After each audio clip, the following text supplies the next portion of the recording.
Не мога да изкарам задната гума, тъй като тук отзад има ремък, който минава ето тук. Ето го къде е ремъка.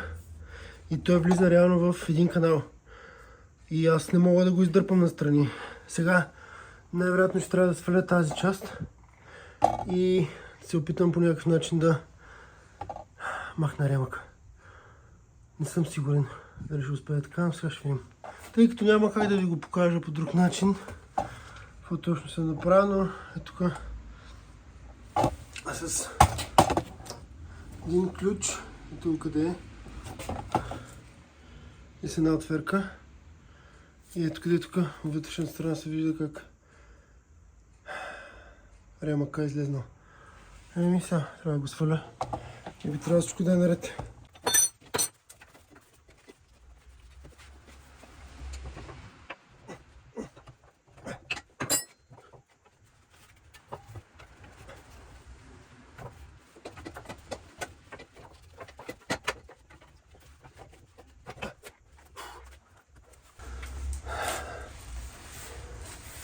Най-накрая. Ами какво да ви кажа, трудно е. Няма нищо лесно.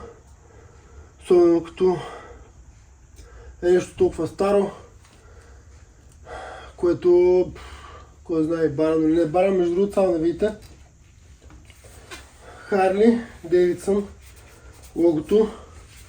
Гумата е Made in USA с година на производство. Не я виждам, Dunlop, Tubeless. Абе...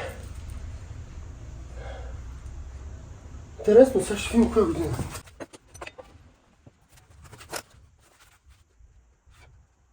А 16-ка, Read Owner's Manual, Tubeless, Safety View Warning,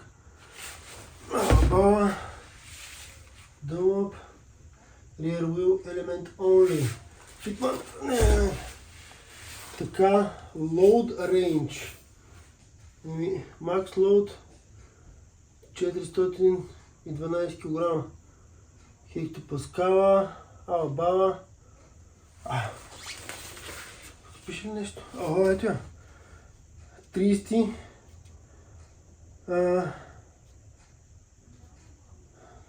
19.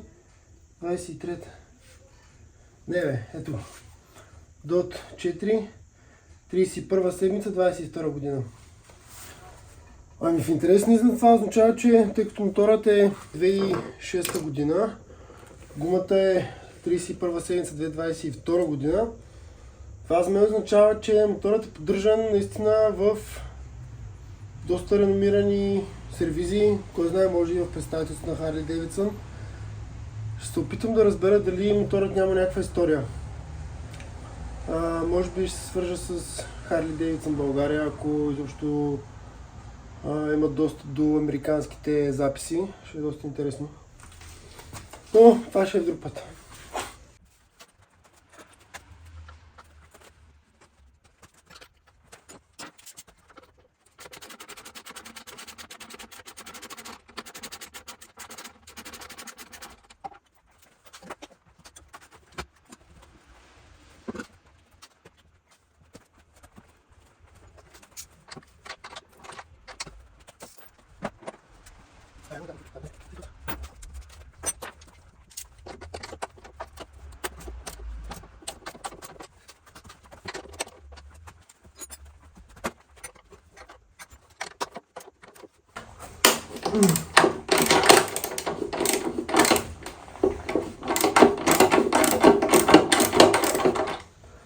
Ами да, вижте какво си направих мотора заради това, че камъка 15 ми е изкривен, къде не знае причина.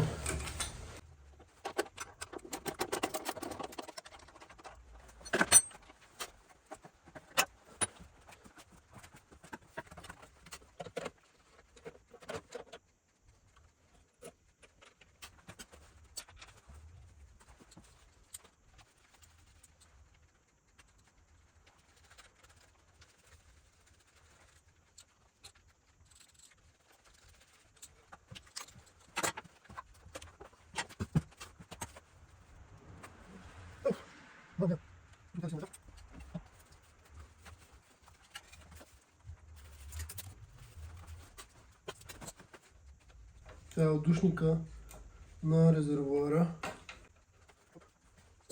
Тук мисля, че има още.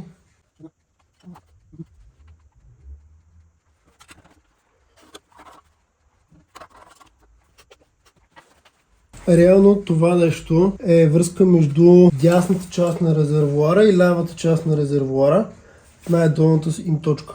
Съответно, винаги двете части имат еднакъв обем гориво, така да го наречем. В момента това, което трябва да направя е да махна ето тази скоба, която в принцип е еднократна и се надявам да няма твърде много гориво. Сега ще проверим какво се случва. Но смятам, че трябва да бъда бърз, да изкарам от тук този маркуч. Ще сложа един парцал и ще се опитам бързо да изкарам резервоара.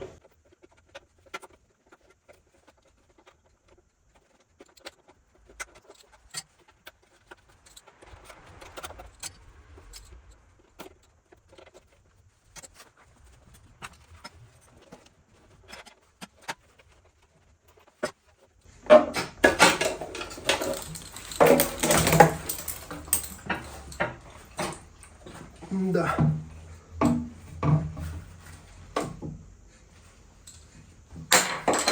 Ами видяхте какво стана. Не успях да спася повече гориво, но не мисля, че това е толкова важно.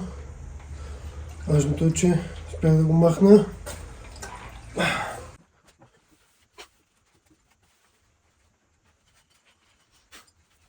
Ами това е с